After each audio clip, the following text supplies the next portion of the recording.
What's up YouTube, Dale here from Zephyr, and today I'm going to bring you an update post ban list and then obviously a brand new hybrid for True Dracos, this time involving the Apophis cards. Now I feel that post Doom, when we get two brand new cards for the Draco Slayer strategy, you're definitely going to be putting them in, so that will change the way you want to play the deck. That being said, post-ban list, what has happened is that we've now got access to free diagram rather than one, and we have access to free masterpiece, not that you need to be playing free of it. Like, diagram is the big change.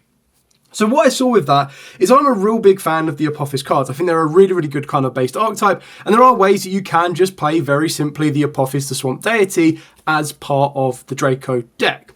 But then I also thought, well, the other side of playing True Dracos is go full control, no extra deck. I'll show you some of the cards that you can play in its space. But for me personally, I thought this was a really fun hybrid to get a little bit more aggressive, turn it into a bit more of a combo control style deck. And it'll be a little bit different to what may change once we do get the new Doom of Dimension. So with all of that out of the way, please smash that like button, hit that notification bell and subscribe so you don't miss out on any more upcoming content. Now what I've done is I've split these into two piles.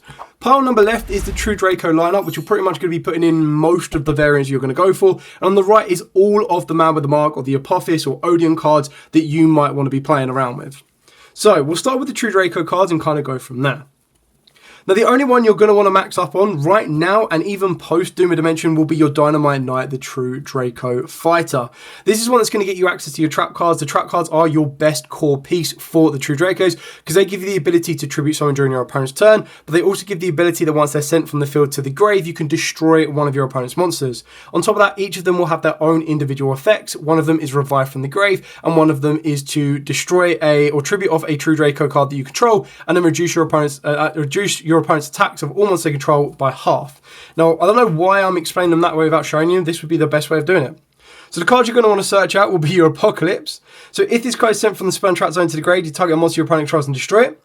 You target one other True Draco or True King card you control, destroy it, and if you do, the attack and defense of all face-up monsters your opponent controls become half, and then during the main phase you get the ability to activate this effect and then tribute summon it during your opponent's turn. To return, as this is the revival card of the trap pieces, like the Apocalypse is actually so important. And as a little tip, for those of you that haven't played True Dracos before, what makes them so good is if you activate that during the damage step, because it adapts the attack stats, if you were to tribute off the monster that was declared an attack on, your opponent doesn't get to redeclare that an attack. So if they've got one monster and they're trying to get over your monster and you only have your trap card plus your monster, you tribute off your monster during declaration or damage calculation, they don't get to redeclare, which is really important. Then we're going to be playing two Ignis Heat. Now I feel that this may change once we get Doom of Dimension because the other card you might want to play is going to be the brand new basically True Draco monster or True King monster. The other one that's going to be so important, I actually have them here because I pulled them in my early boxes, is the Draco Awakening. This card you're going to be playing free of, no doubt. This one you can choose to play free, one or none. It's entirely up to you because it's searchable. This isn't. This card, when it's activated, you get to add a monster from the deck to the hand. A True Draco, True King, Draco Slayer, Pendulum, King monster you can, from your deck to the hand. So that's great. That's going to search out all of the pieces you need. If a face-up True Draco or True King monster you control is destroyed by battle or card effect and sent to the grave, you target one of them, place it into your spell and trap zone as a face-up continuous spell. You can only use each effect once per turn, and the benefit of something like this is because it's a continuous spell, you can also use it as tribute fodder.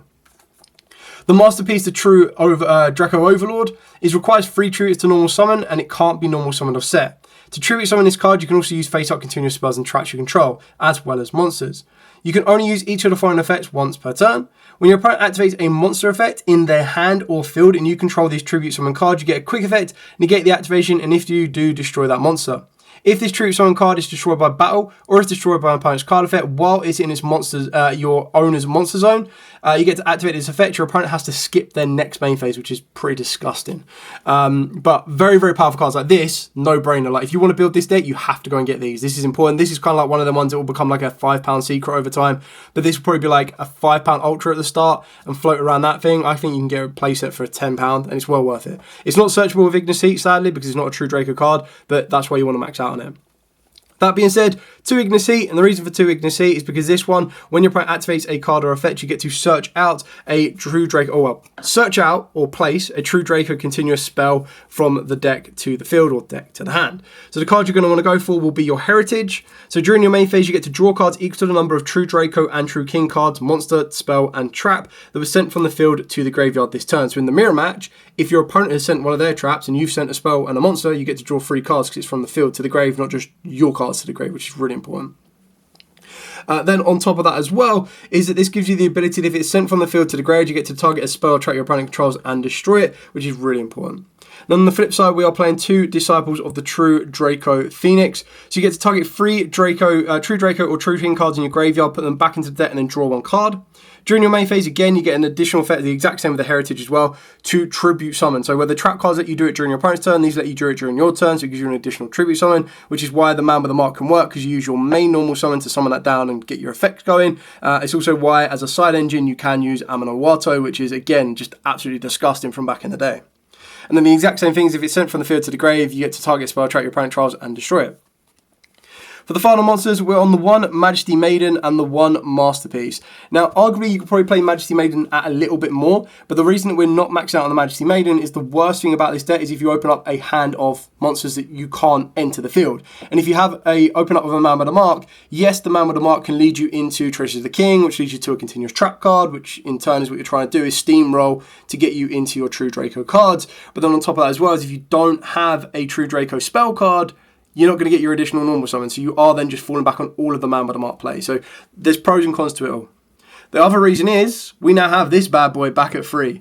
This card has been dying to come back. I was actually more hyped about this card coming back to 3 than I was Masterpiece coming back to 3, because this card is insane. The fact that it works with this and then with Dinos, another one of my favourite decks, is crazy. All True Draco and True King monsters on the field gain 300 attack and defense. The first time each Tribute Summon True Draco or True King would be destroyed by battle this turn, it is not destroyed, which is really annoying because your opponent just can't out your monsters. It's great. And then once per turn, you get to destroy 1 other card you control or in your hand, and if you do, add a True Draco or True King card from the deck to the hand. Absolutely amazing because it lets you burn through your resources or the cards that kind of feel surplus to requirements, and that's when you get the most out of it. To help us get there, we've got Terraforming, and then the added benefit, because we're playing the True King, the Odeon cards as well, as you can utilize Set Rotation to give your opponent a Diagram or a Temple of the Kings. Entirely up to you. Then for the final utility cards, we've got the 1 Card of Demise. I think this is absolutely fine for both versions of the deck. Yes, you've got a higher chance of drawing into monsters because you're playing an additional 7 monsters because you're playing the Man with the Mark engine. But then off the back of that as well, you can also utilize Monarch Stormforth. And the reason I like to utilize Monarch Stormforth is it's like one of my favorite cards in general in the whole entire game. The fact that it lets you tribute off one of your opponent's monsters is really important. Another card you could consider if you wanted to is the spell card Soul Exchange. But the reason that I like Monarch Stormforth is that when you combo it off with your True Draco Apocalypse or Return, you get to set this card, set the Apocalypse, or have the Apocalypse face up, activate the Apocalypse, and then chain your Monarch Stormforth. As the chain resolves, you'll be able to tribute off one of your opponent's monsters, which is really, really important because it kind of acts as a trap disruption. It's also great for going second because you get to activate this, and because you don't have to tribute at that exact moment when you activate it, it means that at any point you can go tribute that monster and summon down a monster without triggering any additional effects. It really does put your opponent under a lot of pressure. So that's it for the entire True Draco cards. I think you would be playing these cards regardless. I'll show you the rest of the Man with the Mark stuff and the Odeon cards, the Apophis cards, and then I'll show you some of the other engines that you can utilize and play before I show you the extra deck. So for the Man with the Mark cards, we are going to be playing 3 Man with the Mark, or for the 3 Odeons. This, of course, is your insane normal summon for the deck. So this one, or normal or special, lets you take a Temple of the Kings or a spell and trap that mentions it, and then from the deck to the hand, and either add it to the hand or send it to the graveyard. So the benefit, through the back of the effect on the Man with a Mark, you'll be able to get access to your Treasury of the King. The Treasury of the King will then get you direct access to your continuous trap cards in the form of the Apophis Serpent or the Apophis Swamp Deity, which are continuous trap cards. Now, you don't necessarily need to tribute them off, but the benefit of something like that is you have the ability to activate the Apophis Serpent the turn it is set, which in turn will give itself up and then give the Apophis Swamp Deity, giving you 2 continuous trap cards, which is really, really important. And not to mention the Swamp Deity, it counts the face-up continuous traps you control. So when you've got Apocalypse and you've got True King's Return, you're going to be able to negate even more, which is just really, really powerful. Consistently to get to Man with the Mark, we're playing 3 Anubis the Last Judge. The other benefit of a card like this is it just allows you to recycle your trap cards more easily, so you don't need to rely on your Draco Phoenix. So it can't be normal summon set, it must be special summon from the hand while you have 3 or more cards in your graveyard with different names that are Temple of the Kings and or traps by placing 2 of them on the bottom of the deck in any order. You can send this card from the hand to the grave to then add a man with a mark from the deck to your hand. If a spell or trap you control is destroyed by card effect, you get to target 1 card your opponent controls and destroy it. Now this is the best thing about it. If a spell or trap you control is destroyed by card effect, by any card effect, you get to pop another card. So your Anubis Last Judge, once it's on the field, can be a double pop, which is really good. 1 Circuit, so the Circuit is just there as an added extender, so you grab this, that will then get you access to your Temple of the Kings, and then the Temple of the Kings lets you activate a trap card the turn it is set, but then on top of that as well is your Circuit gets to come down as a special summon, and then you get to put that into something like your Silhouette Hat Rabbit, which will get you another continuous trap card, and you're just spawning resource that you're going to need later on. 3 Treasures of the King, so when this card is activated, you set an Apophis trap from the deck. This card's name becomes Temple of the King while it is in the field zone. And then once per turn, if you have 2 or more set cards on the field or a trap card in your graveyard, you get to add a monster that mentions Temple of the King, so that's how you get Circuit. But if you do need a starter, it can obviously get you direct access to your Man with the Mark or, of course, your Anubis. Then for the cards that are going to be the best bridge for this deck is going to be your Apophis Swamp Deity and then your Apophis Serpent. And I am playing the 1 embodiment of Apophis just because when the Apophis Serpent is sent, this then lets you get access to your embodiment of the Apophis. And it is really, really important to utilize Divine Serpent Apophis because that's going to allow you to recycle your continuous trap cards. Yes, it does mean that some of your spell and trap zones will get clogged up with these cards here, so you do need to be very, very careful. But being able to tribute some of these off, you're like, absolutely fine. Tribute them off, get resources back. Because at the end of the day, even if you use your Apophis Swamp Deity and your embodiment, and then you go into this, it's really important to control your resource loop or resource management with this card to reset your Apophis trap cards. So that's it for the entire main deck, an exact 41 card list. Now, the Man with the Mark cards are 15 cards here. I'm not going to show you direct 15 card swap, but something you could consider which may adapt the extra deck depending on the zone you want to go. Number 1 is you play a very small Zodiac engine. Now this is obviously an engine that was utilized way back before when Maximum Crisis first came out. So that set was insane. We got like True Dracos, we got Zodiacs, and then we also got Ash Blossom and Joyous Spring in it, which was mental. So this card would give you the ability of having a continuous spell card. It also lets you target a face-up card you control, destroy it, and what you were basically doing is you were ending your field with like a Masterpiece, but then also adding a Trident to it, which is what you'd be aiming to do if you did play the Zodiac engine. A more commonly used engine or a more commonly used package that people will be playing will be as follows. So instead of the Man with the Mark, you'd play your Amino-Wato. This card is just absolutely disgusting in this deck. So you normal summon it, it can't be special summoned, and monsters cannot activate their effects no matter where they are. So it means you don't need to worry about Droll, you don't need to worry about Mirakumo, you don't need to worry about Detonator. They're completely locked out by the Amino-Wato. If it was normal summon this turn, you return it to the hand during the end phase. It's just a better option to something like an Inspector Border, for the pure fact that the Inspector Border, if your opponent already has an Xyz on the field, they get an effect to use, whereas this one just goes, cool, draw phase, standby phase, main phase, Amino-Wato. That's it, complete shutdown, you don't need to worry about anything. In doing so, you'd play Pot of Duality, and the reason you play Pot of Duality is all the True Dracos just want to normal summon or tribute themselves, so the only reason that we don't play this in the Apophis version is because the Apophis want to special summon themselves, and Circuit wants to special summon itself, and then you want to be utilising your Man with the Mark. So you take those out, you open up the door for these cards as well. Again, because you're using an extra deck, or we're using an extra deck with the the Apophis cards, you can't really play Monarch's Erupt. So Monarch's Erupt is one of them cards you can play around with. It's such a good card. It's basically like a free off skill drain, which is mental. And then the other floodgates you can play is the Rivalry, skill drain. There can only be one. Of course, you can still play, not really goes and match in this deck, but being able to play like skill drain, like there's a reason you're playing these is because they're floodgates that you can get rid of when you want to.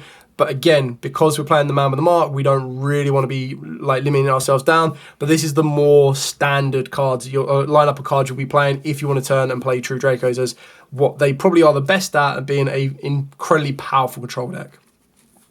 Moving on to the extra deck. So the extra deck is, I wouldn't say irrelevant, but half of it is relevant cards you're going to want to use and you're going to go through, and then the rest are just like filler. So the relevant cards you're going to want to use will be your Divine Serpent Apophis, just pretty straightforward on this one. Resource management of your trap cards, giving you additional destruction as well. 2 Superstar Slayer Typhon, like it's just one of them generic cards. Yes, you got to be very, very careful because if your monsters go above 3k because of the field spell, then they're going to be negated. But the idea is that your Typhon can just go, cool, I think Typhon is going to be more effective, go on top of Man with the Mark, and then fall back on like your Apophis or anything, your Apophis, but also your Apocalypse and your other True Draco trap cards and then tribute during your opponent's turn. The one you're going to want to max out on is Silhouette Rabbit. Like, you'll go through this very easily. This is one of the ones that Man with the Mark plus Circuit, you go into Silhouette Rabbit, gets you a continuous trap card. Man with the Mark plus any True Draco monster that you don't want to stay on the field, you go into a Silhouette Rabbit, and you're basically just burning on. Generic SP Little Knight, pretty standard. And then just the toolbox, we've got the one Artemis. This is basically to turn your Man with the Mark, as it is a level 4 spellcaster, into an extra deck monster, and then use this plus Circuit, gets you into SP Little Knight with the ability to banish.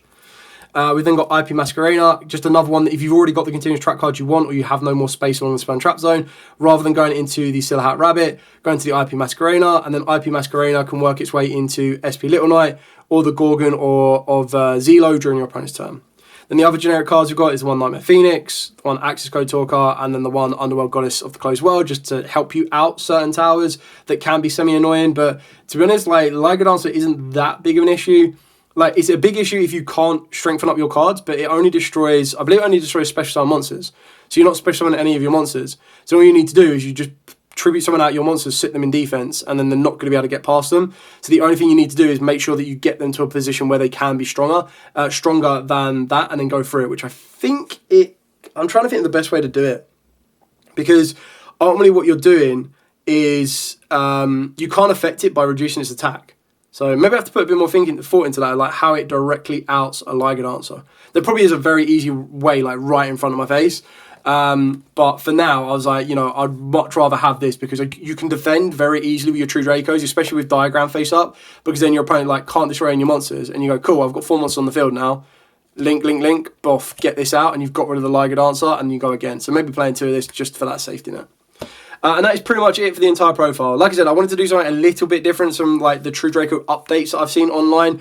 I love the fact that Masterpiece is back, not that it's required right now, but Diagram, absolute perfection. So yeah, I was actually really, really happy with the most recent list. I thought it was like a really good update. And yeah, a little bit biased on having Diagram back, but like I said, that just helps out so many decks. Like, it lets me utilize in Dinos, it lets me utilize it in True Dracos right now, and obviously it was kind of written on the wall with the new True Draco support cards coming out, but I really, really like it. Anyway, thank you so much for watching. To like, comment, subscribe, share. Till next time, as absolutely always, stay safe, and of course, happy dueling.